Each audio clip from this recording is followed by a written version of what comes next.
everybody. This is Keith Caldwell with Our Special Voice TV, and I've got with me Ryan Platt, who's going to talk today about special needs planning and hopefully answer all the questions that you guys have all sent in. So Ryan, say hello and introduce yourself. Hey everybody, how you doing? Thanks, Keith. My name's Ryan Platt with a company called A Special Needs Plan. We have been primarily focused on serving families for the last 10 years that have loved ones with special needs to ensure that a proper plan is created and then managed to ensure that it provides the support needs and the lifestyle that you want for your child, whether you're here or whether you're not. Right. So Ryan, we always like to start out these shows with a quick 5 to 7 minute overview on a particular topic. And I thought today would be a good topic to talk about guardianship and caregivers. I mean, you know what I just went through in the last 15, 20 minutes. I got a call from my babysitter, my respite provider, who told me just now that she's not able to watch my son tonight, which has caused this cycle of events of calling people. Are you available? Are you available? Do I need to change my plans? Do I need to cancel my plans? And I had to call 4 or 5 people before I found a solution. So I thought it was appropriate to have this discussion regarding caregiving and guardianship, because this just happened 15 minutes ago and you saw it. So I think other people might be able to relate to that too. So Ryan, why don't you go ahead and give a quick overview, and then we'll get into everybody's questions. You guys sent in a ton of questions. We'll cover those in a second. So go ahead, Ryan, why don't you give us a quick overview on guardianship? Yeah, absolutely, Keith. So guardianship and caregiving, that was one of the areas that you guys just had a lot of questions on in regards to this webinar today. So we appreciate you sending those in, as Keith said. And that decision is certainly probably one of the most challenging ones that parents have to make.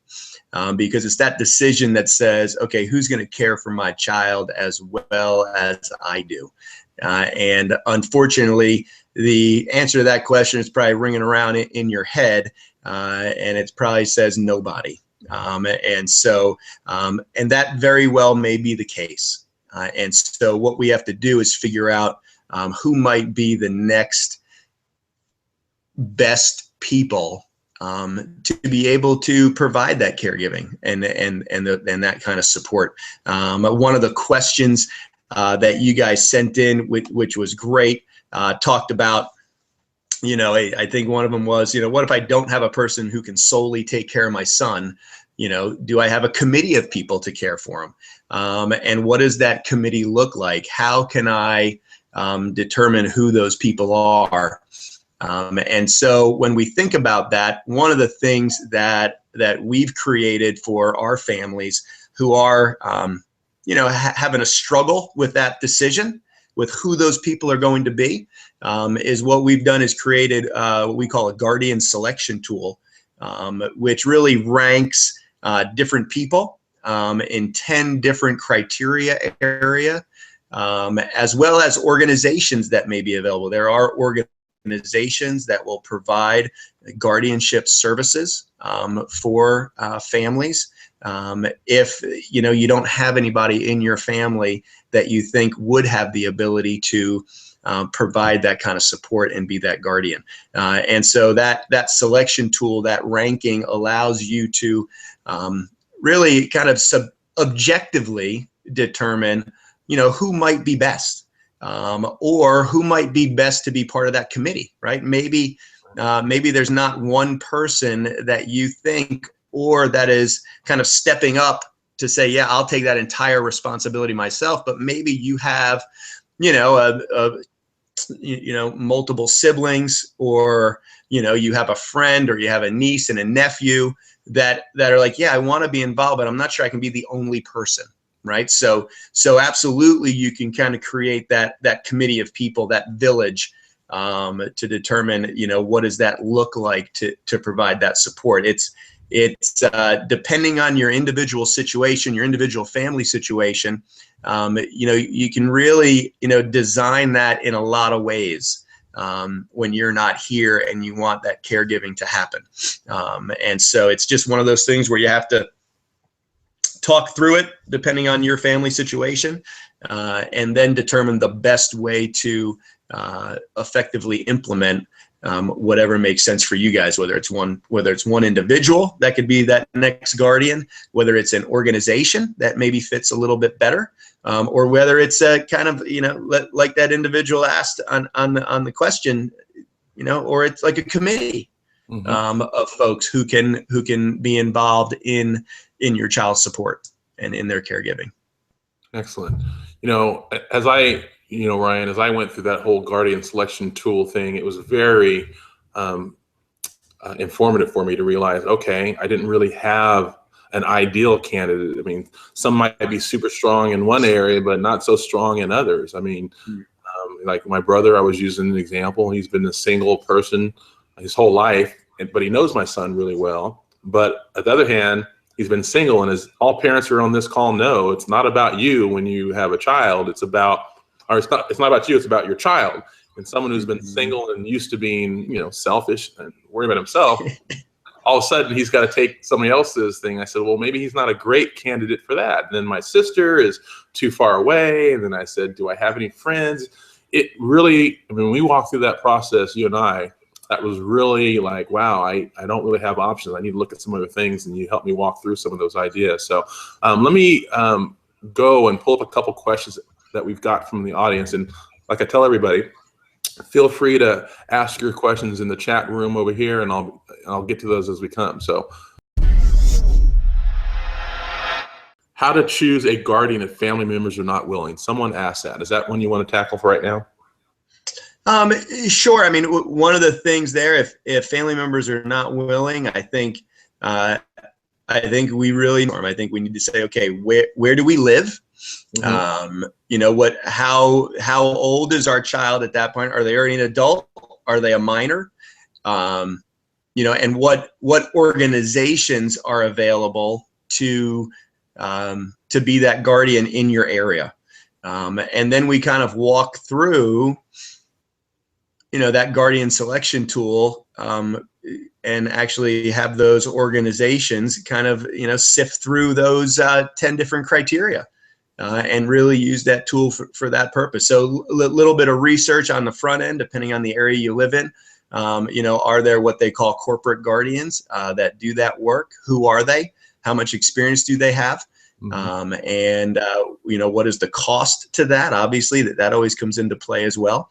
And if we don't have any family members, maybe the other idea is, are we involved with any support groups involved in the area? And are there any other families that we're real good friends with? I mean, we have that several times with different families. They'll almost agree to be the guardian of each other's children if something happens, especially when they're minor children. And then as they grow, they have an opportunity to either relinquish that guardianship, possibly to a sibling, or to an organization that might make sense when your child becomes an adult. Right? If your child's a minor. So it just kind of depends on the age of your child, the situation, and where you live to determine if family members aren't willing, where do we go at the next level? Okay. And there was another question that came in. My daughter has been classified as intellectually disabled, but I feel like she can make some decisions for herself. Which guardianship should I choose for her? Do you understand that question? Yes, absolutely. And that's a great question. And we get those a lot from individuals where, it's kind of, you're not really sure, you're on a teeter-totter, okay, well, my child has this ability, and this ability, but they're not too good over here and over here and over here. Well, what does that mean in terms of guardianship? Excuse me. One of the things that I always think about is, what strengths do they have? So, for example, if they are able to, understand at a fairly good level of the impact of their decisions. So, one of the examples I always use is, let's say they are at the doctor's office and the doctor says, you know what? You have a tumor here, it's benign, but it's going to cause you pain in your shoulder as it continues to grow, and could cause some circulation issues. So we recommend that we have surgery and we take that out. Well, if your child has the ability to reason that, okay, doing this short-term painful item is going to provide me a better long-term life with less pain, and if they're able to kind of understand that, you're able to explain it to them, where the fear of having surgery, you can alleviate that so that they will say yes to that because it's in their long-term interest. Then, that's one area that you want to consider where maybe we don't need guardianship. But if they're going to totally put their hands up and say, no way, I am not doing surgery. I don't care what you tell me. Doesn't matter. I can't see the forest for the trees, so to speak. Then what I would say is if they can't do that, then again, the doctor can't move forward with that surgery, even if you want to move forward with it, unless you are the guardian. If you're the guardian, you overrule their decision making. So therefore, you can say, well, sorry, honey, this is in your best interest, and it's going to happen because I'm going to do it. If you're not the guardian, then you can't do that. So that's one scenario that I ask parents to think through in reference to, do I do guardianship or do I not? If they're easily swayed one way or the other, not necessarily by you, but by other people, I get a little bit nervous there, especially on the financial side, right? Will they get swayed to giving some of their money away to someone? Will they get swayed to, sign for a loan for someone else? Or will they get a credit card and then allow somebody else to use it? Do they get easily swayed by that? And if they do, then guardianship will provide them more protection in that sense. There are things in different communities called limited guardianship, where you can really specify what areas you want to make sure you have guardianship in. And many times limited guardianship still allows an individual to be able to drive, have a driver's license, still be able to vote, those types of things. So it depends on where your child's ability level is and what you want them to continue to be able to do. Depending on where your child is, some of the other alternatives to guardianship, if you're like, well, my child's not easily swayed, I think they would make the right decision with the doctor if he laid out, what long-term impact it means for them. If that situation, then maybe you don't want to do full guardianship, and maybe you want to do things that are called powers of attorney. And that's one alternative to guardianship. And a power of attorney is an item that all of us should have. It's a legal item that all of us should have, that basically says that if all of a sudden I'm incapacitated and can't make decisions for some reason, then this person can now make those decisions for me, right? So if all of a sudden we had a stroke and we're in a coma and we can't really talk to the doctors for what we want to have happen, then that healthcare power of attorney, for example, can then talk to the doctors and make decisions, because we're in a state where we can't make decisions.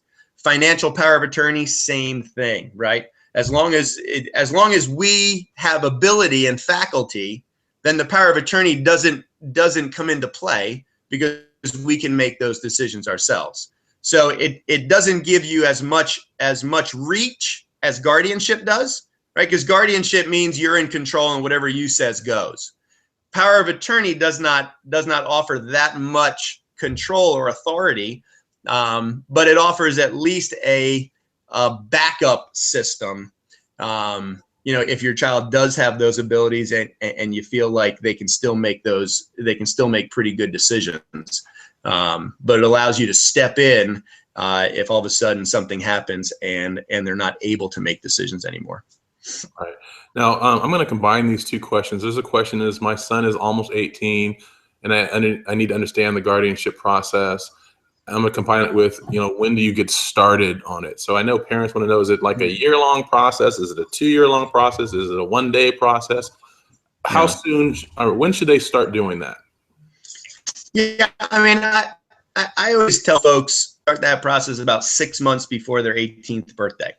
You know, and if you're already closer to their 18th birthday or past 18, it's not like it's not like you've lost all hope and you can't go get guardianship. That's not it at all. But you know, just to give yourself time, if you know you're going to do the guardianship process, which basically just means that, you know, you want to stay in the parental role, right? As parents, before someone's 18, they're minors and they don't have the ability to enter into contracts themselves. They don't have the ability to make legal decisions themselves. Decisions they make, you know, they're not fully legally responsible for before 18. Well, once you turn 18, you are legally responsible for all of those decisions, for any contracts that you enter into. So if your child doesn't have the ability to do that, then you want to continue the parental role and continue to help make those decisions for them. And therefore at 18, you would want to become their guardian. So if that's the direction that you intend to take and that your child needs, then you want to start that about 6 months ahead of time of their 18th birthday. You know, it's not really a terribly difficult. You know, you have to go to the clerk of court's office in your local community, gather the guardianship paperwork, you know, begin to complete that.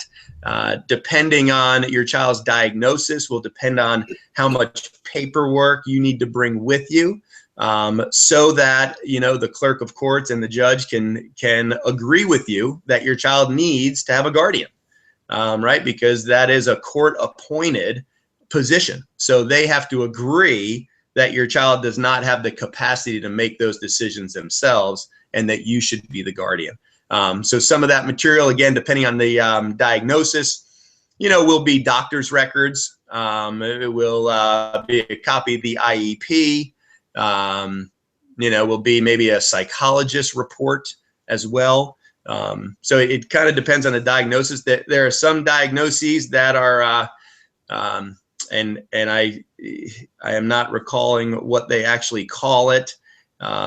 But it's kind of on the short list of, well, if you have that diagnosis, we already know.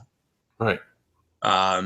You know, so it just kind of depends on the diagnosis in terms of what you need to bring. But a lot of times, you know, medical records, psychologist reports, IEPs are a good place to start as you're gathering information. Okay. A question came from Denise from the audience.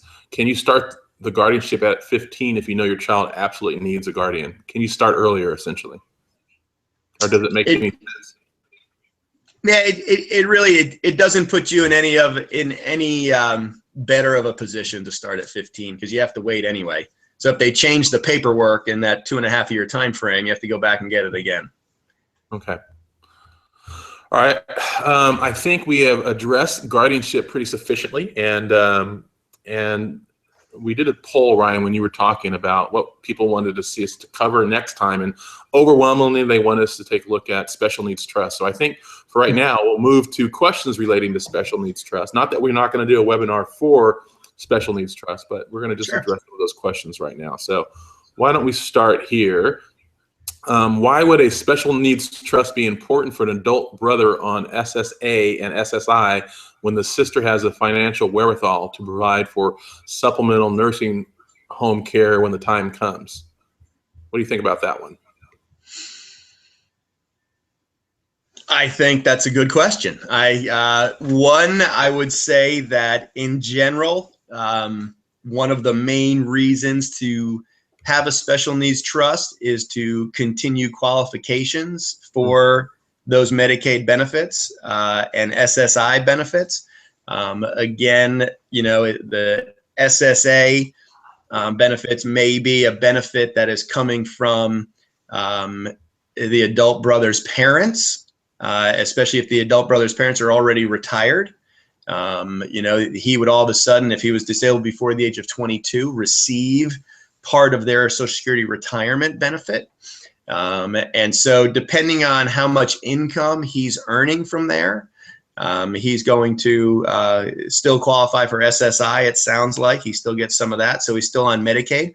So it depends right now where he's living, right? If he's living with the sister and he's not using any Medicaid services, and they're keeping his assets under $2,000 in total, and he's still qualifying for SSI, and the sister has the financial wherewithal to pay for long-term care services if he needs it later on in life, then maybe we don't need to access Medicaid going forward. Again, what Medicaid helps to pay for is adult living, transportation, like we said, some housing, supportive employment services as well. If we're not using any of that, you could certainly maybe say, you know what, maybe we don't want to do a special needs trust. The danger that I see with that is it doesn't protect the sister. The sister with the financial wherewithal, I don't know where her financial wherewithal is coming from, but I'll tell you of a family that I just got to meet a little while ago. That they said, we had a plan, and it involved selling our house, downsizing, and using those proceeds to live on and fund our child's future. Well, guess when they ended up selling their house? 2008 and 2009. What happened to the real estate market? It was down 40%. Well, guess what happened? They just lost a lot of the funding that they thought they had to fund their child's support needs because they couldn't wait to sell. They had to get out at that point. And that's the danger of relying completely on a market, right? If we have to sell at a specific time, if it's down at that specific time, all of a sudden that wherewithal disappears. And so we need to be cognizant of that. So for me, not having the special needs trust for the adult brother doesn't protect the sister. And I don't know what the sister's wherewithal is. I mean, if she's got millions and millions and millions and millions, and it's not all in one property or just in Apple stock, then maybe she'll be okay, right? But the situation there is, I don't know her situation. What happens if she needs long-term care, right? And then she's got to pay for that, and she's got to pay for her brothers. Well, or what happens if she dies? I want to add something as a non-professional too, from personal experience too. Yeah. And I don't know her circumstances, so I can't speak. But finances change. You get married, and then you get divorced, and we know, as a person who's been through a divorce, that's a very expensive undertaking. Or you're driving a car and you get in a car accident and you get sued, and now your financial wherewithal is encumbered by the lawsuit judgment against you.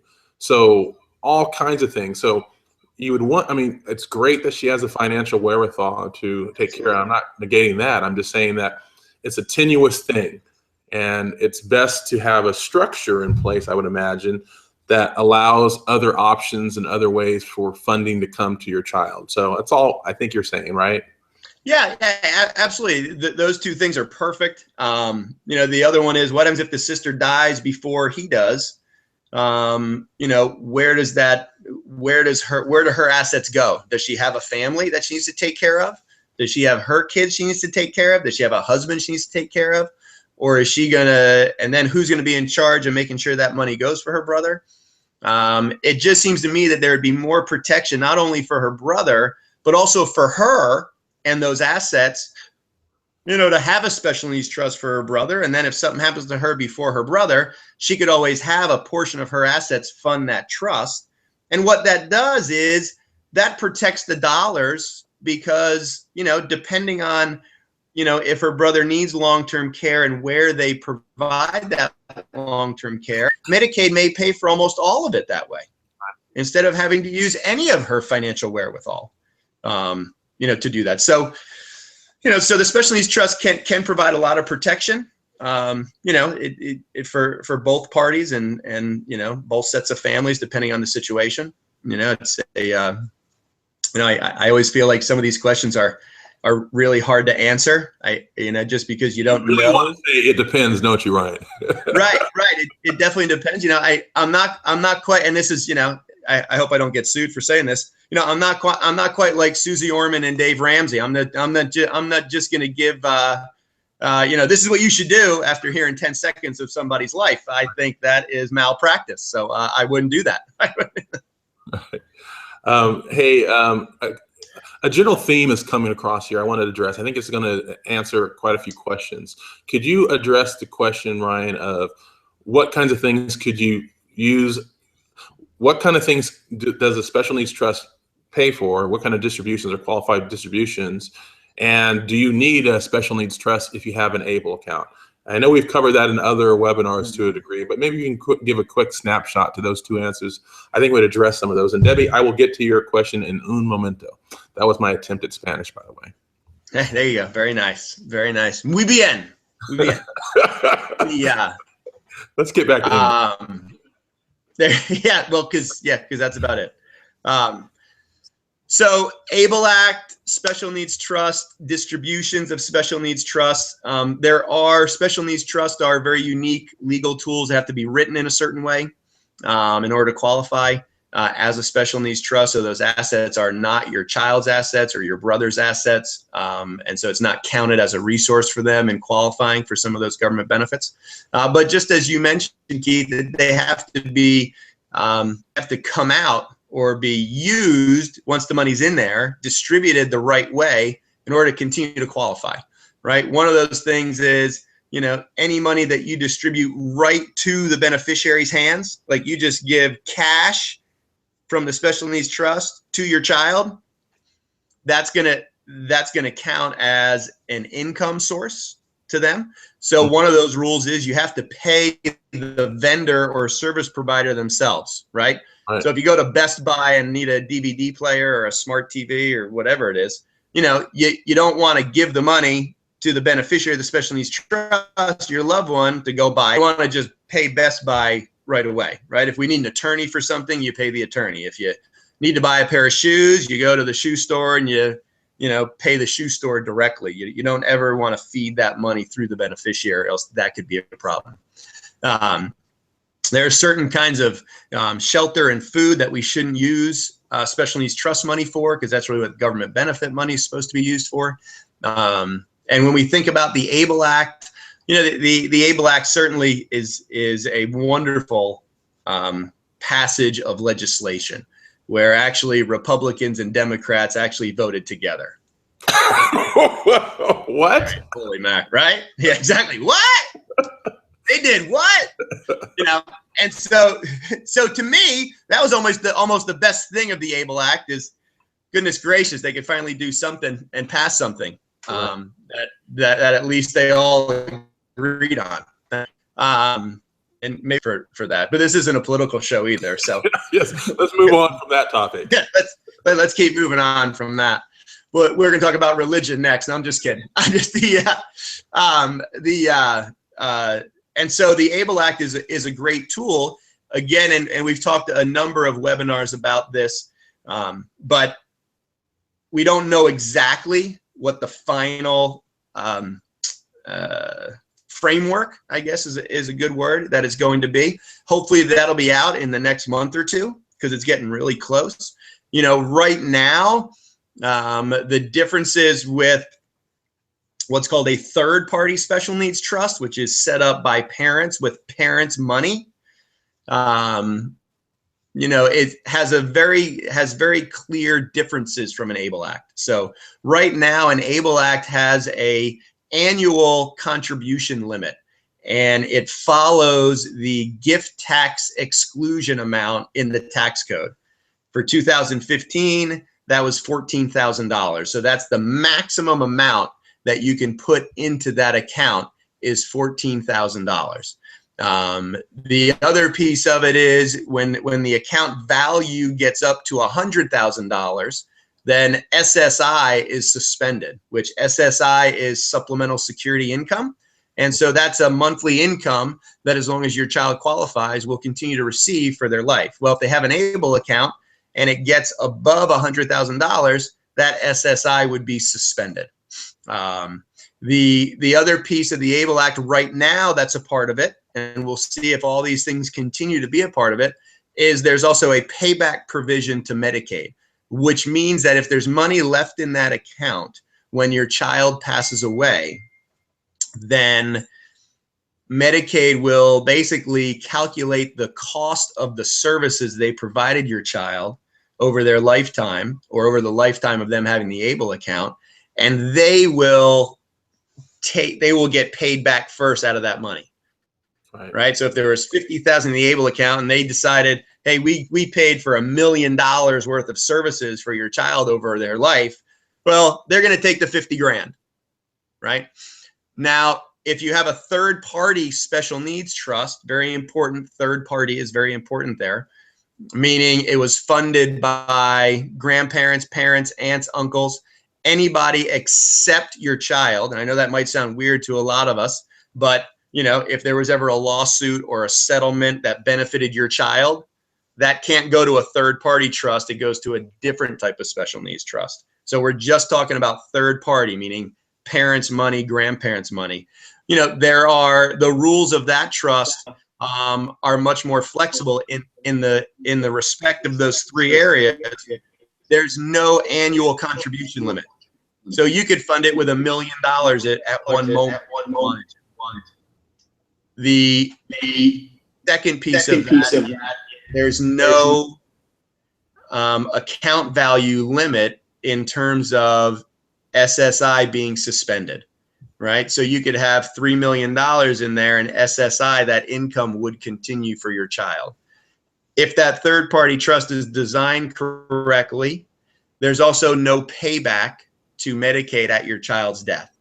So if there's $300,000 left in there, or if there's $50,000 left in there, it goes to whoever what's called the remainder beneficiaries are of that trust, which is whoever you wrote down you want to get the money after your child. It would go to them at that point. So three stark differences. And the reason that is a lot of the times, you know, parents and families don't necessarily fund a special needs trust, you know, with a lot of money, and maybe until the parents pass away. Because again, you know, the parents have to pay for everything while they're alive, right? You got to pay for your own stuff. If there's a roofie, if there's a roofie leak, that's good. If you have a leaky roof, you know, you have to pay for it, right? But once you're gone, you know, that money now can go into the special needs trust because you don't have any needs anymore. You know, you're gone. So you don't have any needs. So again, a lot of times those special needs trusts might be funded with, you know, lump sums of $50, $100, $150,000, $1.5 million, I don't know, whatever people have. You know, they could be funded at that time and not be limited. No, a couple questions have come in that I want to sort of wrap in. Jennifer, I know this question gets asked a lot, and we are going to have a webinar on just special needs trusts, how to, not necessarily how to set them up, but what they are, the various types there are, and how to fund them. We'll have that webinar. We heard you guys loud and clear that that's what you guys want to learn more about. But Jennifer asks, can I put my house in a special needs trust for my child? The quick answer is yes, you can. All right. I guess the probing questions that I would have for Jennifer if she was sitting here with us, and maybe she is. She's in the cyber world. There you go. So we just can't see you, but you are. So my probing questions would be, you know, why would you want to do that? Is that where your son is going to continue to live? Or is that going to be an investment property inside the trust? Who's going to live there with him? Is that going to be where the guardian lives? Is that going to be his home? You know, so we'd want to understand, what is that house going to do inside the trust, right? Because some people may leave a house inside the trust, but then their child may live somewhere else. And so that house is really part of the asset pool to help fund, you know, their child's lifetime support needs. Right. Or it might be that that's where they're going to live. And they want that house in the trust. And if that's the case, then we also want to be able to have some other dollars inside that trust as well to pay property taxes, homeowners insurance, maintenance costs, right? So we want to be able to calculate those in and understand exactly how they would work, so that that decision makes sense in relation to the vision and goals that the family has for their child's support needs? And is that the best decision? Right. So it's a complex answer. I know we're trying to give people as best answers we can, but really, I think more information needs to happen. I know Danielle just asked a question, and like I said, we're going to have a fully in-depth, focused webinar on special needs trust, but I want to try to address some of these right now for people. Danielle asked, how do I make life insurance payable to a special needs trust?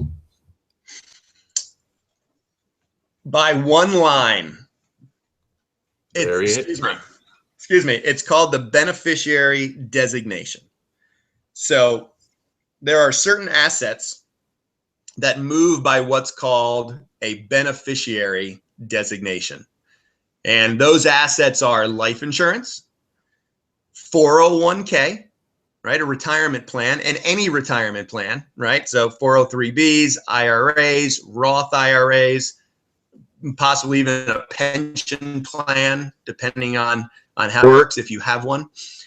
They all move by what's called beneficiary designation. So there is one line on those accounts that says, when I die, where does this money go? And it's that line that everybody goes to determine where it goes. So if you have a special needs trust and you want life insurance to fund that special needs trust, you need to make sure that on that beneficiary designation line is the exact name of the trust where you want it to go. And life insurance is a very efficient way to fund it, whether it's tax efficiency, market efficiency, a lot of times can be efficient there. So a lot of people ask that question. And the beneficiary designation line is the line. Very, very important. Very, very important. Let's see here. Debbie asked, what kind of special needs trust can be used to support housing, property tax, basic needs? SSI will not be enough for these basics. Did we cover that already? Or you want to expand upon that? Good question. And that one's definitely that one definitely has a lot of layers. So read the question one more time for me, Keith. All right, and Deborah, we're not trying to do it. We're just it's a very complex question, a very good question. It's just it is. It might be a 15-minute response, so we don't know if we have that kind of time. What kind of special needs trust can be used to support housing, property tax, and basic needs? SSI will not provide enough for those basics. So maybe just give a quick snapshot of an answer, and we'll just let them know that we're going to be having a webinar on special needs trust. That's going to be our chance to really dig deep into these areas. Right. Yep. And another fact to that too, Keith, is certainly we're going to do that. But if anybody here has specific questions about your specific situation, that's not going to get answered in a webinar. Feel free to email us or call us, and we'll be happy to have a conversation with you, see if we can give you better guidance in a specific way. But in terms of housing, property taxes, maintenance, that goes back to the question previously is, owning the house in a trust. So if we are going to have a house that's owned, that is the place to own it if our child's going to live there. And the reason is if the house is actually owned by the trust, then there is no issue with the trust paying property taxes, maintenance, homeowners insurance, those housing costs, right? Because you're right, SSI is not enough to pay for a household. It's just not. And so you can do it that way. The other way is a lot of people are going to say, well, I'll have my child own the house. And that's one issue that they could in terms of an asset resource. That's an exempt asset. But then you get into the issue of, well, if I pay property taxes and maintenance costs and homeowners insurance out of a special needs trust to a house that my child owns, you're really not supposed to do that and still get the maximum value from SSI. Now, there is something called the, a PMV when you're talking about SSI, which is I'm having a Friday moment, but I believe it's presumed maximum value is PMV. I think I'm getting that correct here with SSI. And that goes back to kind of our housing issue, right? Because housing costs are different all over the country. So if all of a sudden we're living in San Francisco and we don't like the housing options that SSI and Medicaid will pay for completely, and we want our child somewhere else, but it's $2,000 a month for them to be there. And let's say your family can afford that inside of a trust. Well, you can still set the trust up. You can still have SSI there and Medicaid there, and you can still have the trust pay for that additional housing cost, but your SSI is going to be dinged because you're doing that. You might not necessarily lose SSI or Medicaid for doing that, but it will be reduced by that PMV calculation. And so again, it's, as Keith said, there can be different layers depending on your specific situation. But certainly you're going to have your child live in the house that you own now. You probably want that house owned by the trust. It makes it easier for the trustee to not worry about issues like property taxes, homeowners insurance impacting SSI and Medicaid qualification. All right. But just to clarify, Ryan, because this is a very important issue, you're not going to find some place in San Francisco for $2,000 a month, just so you know. Right, I know, exactly. Yeah, you're right. That was not a good example. Yeah, okay, $4,000 a month. Yeah, right. Yeah, exactly. I hear you. Yeah. All right, so right. I'm gonna move away from special needs trust because we're going to cover that a little bit later on a different webinar. Have you guys come back for that. One of the things that people asked a lot about was housing. I mean, as you know, I have a son who's with autism, and I have a particular solution for him in where he's going to live long term. But not every family is in the same circumstance, and I know that long-term housing is something that concerns all of us parents who have a kid with a disability. So I'm going to ask a couple questions that came in on that topic here. So I know you're not the housing expert, and maybe I'll try to get someone on who's a super expert on housing. Yeah. I think that's really important. So I will chat with her and get back to everybody. But what housing options are available in Charlotte? And that might be a little specific, but I know you're in Charlotte, so you might be able to answer that for this individual. It is. And I don't want to take too much time on that one just because everybody's all over the country. If that person wants to email me directly, please do, and I'll give you a whole bunch of options in Charlotte. There are independent living apartments, there are group homes, there are alternative family living options. There are a number of different ones depending on your child's ability level, especially in Charlotte. When we're talking about all over the country, it's going to be different in different areas of the country. You're going to have certainly independent living apartments that may be, not necessarily a closed community, but a community of all two-bedroom apartments where individuals with mental disabilities live, and it's going to be managed by a residential housing company that does that kind of work. There also may be independent living apartments that are part of an inclusive apartment complex that anybody can live in, but yet you have a contract with this organization that gets some of their funding or all their funding from government benefits to have somebody come and check on your child, right? And as an adult, and they're a support person, they come and check, they spend the day or they spend a certain number of hours making sure they're okay in that space. So there are those options that are available. There are, like we said, group homes available. There's, possibly alternative family living as well in certain areas of the country. And there are, as time goes along, there are going to be new ideas that come forward, to be able to look at. But some of it really depends on, where your child is, ability-wise, what challenges are, in terms of what makes the most sense in terms of housing options in your specific area. I think that's a good point. I'm glad you broadened it to not just be Charlotte, but because these are ideas and solutions that are potentially everywhere. Now, here's a question I think is a general question that I want to address. How do I obtain and submit a room and board agreement to Social Security in order to get the full monthly benefit for my child? I don't understand that question, but I know you will. My kid lives with me. He's young, so I haven't crossed that bridge just yet. Right. Don't worry, Keith. We'll cross it together, my friend. Thank you, sir.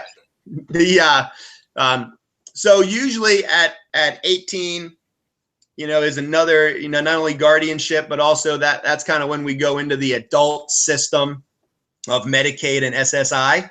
So for a lot of families, they're not going to qualify for that SSI until their child reaches the age of 18. Again, you want to make sure your child's structured financially correctly so they can qualify at that point. But what happens is if you go in there and just say, hey, they're going to continue to live with me and stop there, then what they usually do is they are going to take the full SSI amount, which in 2016, I believe is still $734 a month, and they're going to reduce it by 1/3 because they're going to deem part of their living space as in-kind support and maintenance and income to your child. So they're going to reduce SSI because of that. So one of the ways to avoid that or try to is you kind of have, two options. One is you can go in and let them know, your child's going to pay rent to you at, $300, $400 a month to live in the house. So they are an independent person living with you. They have to pay rent, and that is going to allow them to get the full $733. The impact on you for that is you should be placing that income as rental income on your tax return. So now that impacts you, right, tax-wise, because that should be taxable income. So that reduces the benefit a little bit of doing that, but still might make sense for your specific purpose in your specific situation. The other way to try to handle that is go through your monthly living expenses as they are now. So grocery bill, cable bill, internet bill, utilities, water, all your normal monthly expenses, and basically divvy them out and let them know how much of those expenses your child is going to pay for, or which ones they're going to pay for in order to live there. So for example, if you have, and I'm just going to throw a number out here for easy math. Let's say we spend $1,000 a month on food and there's 4 people in your house. Well, every time you go to the grocery store, or once a month you go to the grocery store, you have your child pay for that, right? That comes out of their account. So now we say, okay, well, out of that $1,000, 200 of it a month is his, and he pays for it directly out of his account. That important piece, pays directly out of his own account that time at the grocery store, and you just keep track of it. He uses the internet and cable more than anybody else. So you allocate that bill to him. Say he pays the cable and internet bill, right? And so he pays the cable or internet or DirecTV, whatever provider you have, he pays them directly, right? And so what you do is you look at what bills you have, which ones make sense to divvy up, and you bring that sheet of paper with you to the Social Security office when you talk to them about SSI qualification. Thank you for that, Ryan. That's really helpful, and it made me think about the guardianship question again. Okay, so my son's 11, going to be 12. I'm not thinking about this right now, but if I were not to wake up tomorrow, it becomes the issue of whoever I selected as my guardian. And since I haven't even considered it, they haven't considered it for sure. So it's part of what we need to do as parents who have kids with disabilities to be proactive and to put together our letter of intent. And that's one of the things that Ryan and I are going to be talking with you guys later about how to properly put together a letter of intent that sort of describes what's going on in your kid's life, right? Who are all the important people and so on. And we'll get back to you guys about that in the future because we're working on a project for that. So I wanted to go to a couple questions that are more general in nature, but I know that they pop up. One in particular caught my attention. I'm not sure who the person is, but I can relate. And essentially it was that how do you communicate to your spouse the importance of long-term planning when your spouse is of the nature, oh, well, we can always have until tomorrow, That's not true, as we all know. Someone who did not wake up today, it happens all the time, and we don't have a guarantee of tomorrow. So how do you address that, Ryan? That's a really hard question, and I have spouses that come in and ask me that, say, I want to do this planning, but my spouse doesn't really think it's important. And really, I just asked the question that you did, is, right now, especially if one spouse wants to and the other one doesn't, is just to say, well, hey, spouse that doesn't want to, I guess you don't believe, and this is awful to say this, but I guess you don't believe you're ever going to die. Right. And then the next question is, what happens if both of you die tomorrow? What position is your child or children in? Do you know? And right. would you like a picture painted for you based upon what you've told me you have set up right now, what road your children will be on? And sometimes if you have somebody that understands what that road looks like and can explain it in plain English, maybe that would help the individual picture their children in that place, and would picture extended family in that place, trying to figure it out. And sometimes it takes that, right? I mean, we don't know a lot of times what we don't know what the road is. I don't know. I mean, if somebody told me in certain areas of life, right? If, I don't have a medical background. So if they told me, you have a, tumor in your brain. Okay, great.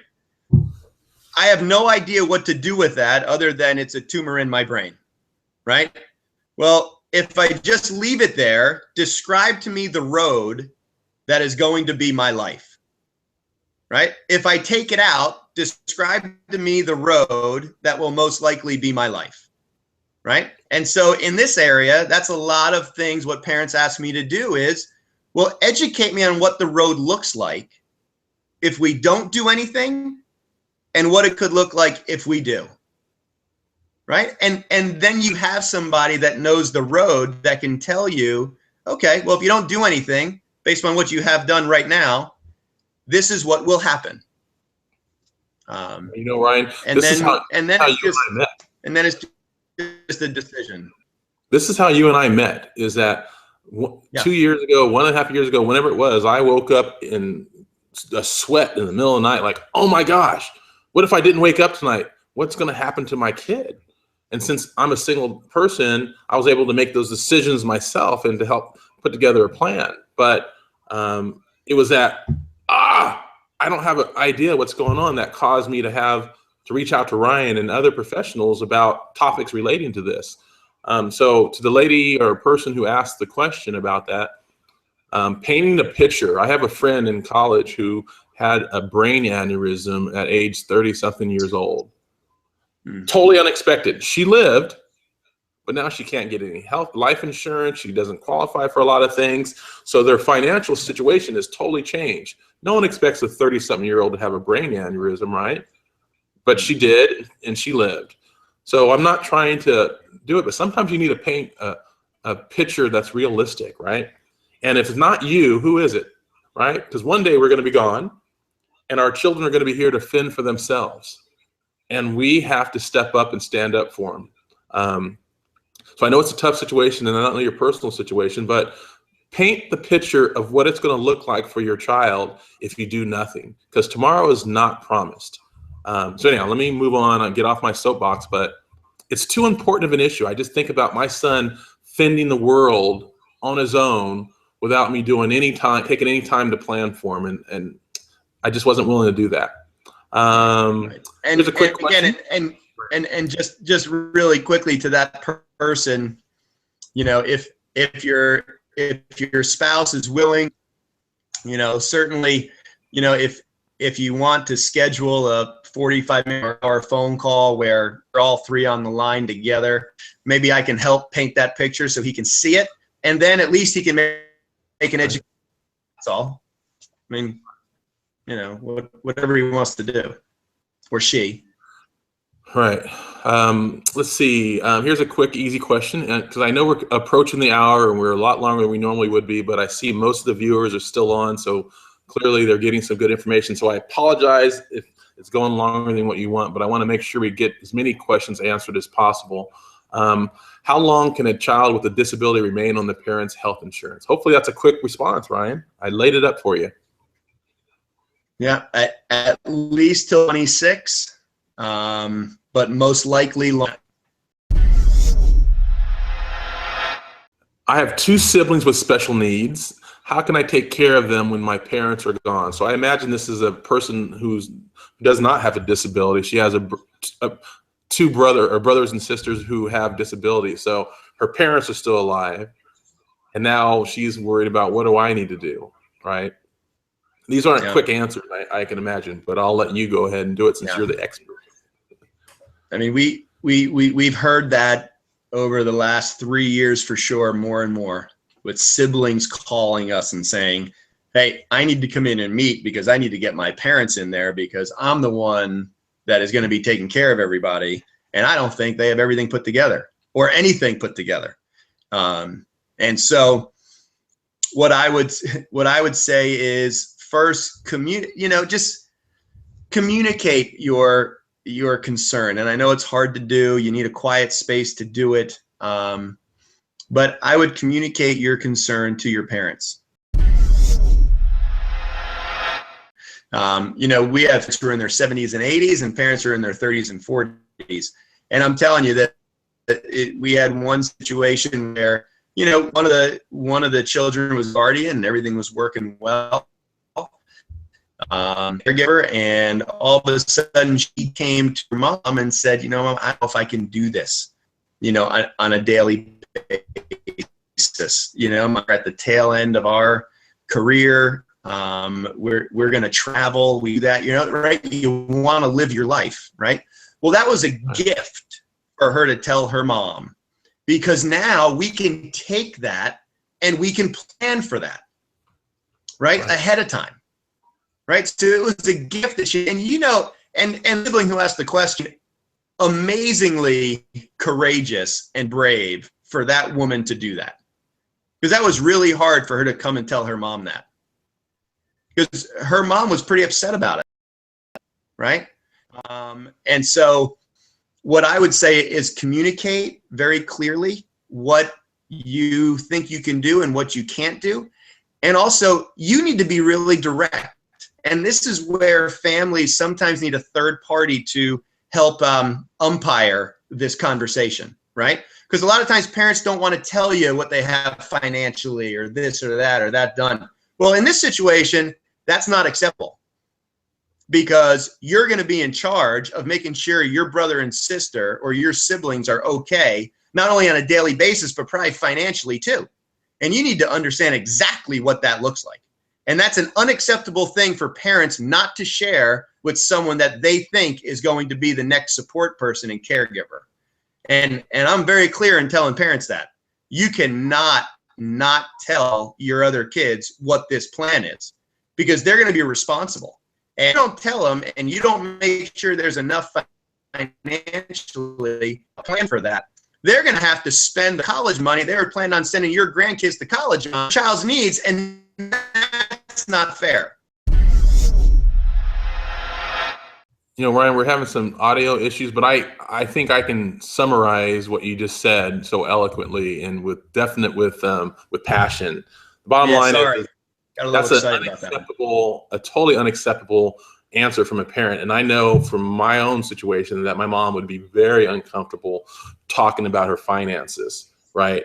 But if they're going to leave you in charge of taking care of your siblings, then you need to have that discussion with them. And it's probably a good idea to have an umpire help out with that, because you need to know, is there enough funds available? Do they have have they done any planning at all? I mean, I know that the topic of special needs planning and thinking about our own mortality is not something that's high on anyone's list to talk about, but it still doesn't negate the fact that it's going to happen one day to all of us, and to not plan for it puts our kid in a very tenuous situation, which is unacceptable. So having these tough discussions with family is critical, right, to the long-term planning for your brothers and sisters and siblings or whatever. Is that the gist of it here, Ryan? Yes. Yeah. Yes. All right, everybody. I am sorry, but it is past the hour, and we've been on. I know there's a lot of you guys here, but we really need to wrap up the show today. And it was very informative, very information packed, and I hope you guys got a lot of value out of that. Anything positive you can leave us with? They have a plan, better about it. They just feel better that things are at least in motion. There's a framework, and there are places to have answers. And so it's a very positive place to be, even though you're talking about things that can be difficult. You know, but to have a plan, at least for the parents that we serve and the families we serve, you know, they feel great about it when it's done. So it's usually a very positive experience because it's done. We're not concerned about it. All these questions you all have, you don't have them anymore. Right. It's done. Over. You don't have to worry about them. And so I think that's the positive. That is true. That's the positive about it. Certainly these webinars, Keith and I love doing them. You know, so you know, keep tuned into them. You know, if you want to talk more specifically, send us a note or an email. We can schedule a time to do that for your situation. All right. All right, everybody. I just want to wrap up today's show. I think there's a ton of information that came out. I learned a lot of new stuff, as I always do. Just keep moving forward. We've got some things coming your way that I think are going to be really helpful for you guys to help walk you through the process of this thing, because I'm walking through it right now for myself. I didn't say what I normally say, which is I'm a dad. I'm not a financial planner. I'm not a life insurance person. I'm not an attorney. I'm just a father who has a kid who has a disability, and I was concerned about what I need to do about it. So that's how this all started. I'm just like you guys out there. So I've been picking Ryan's brains, and we're going to be talking to you guys soon about what that means for you guys. So thank you all for joining us, and we will chat with you guys soon. Adios.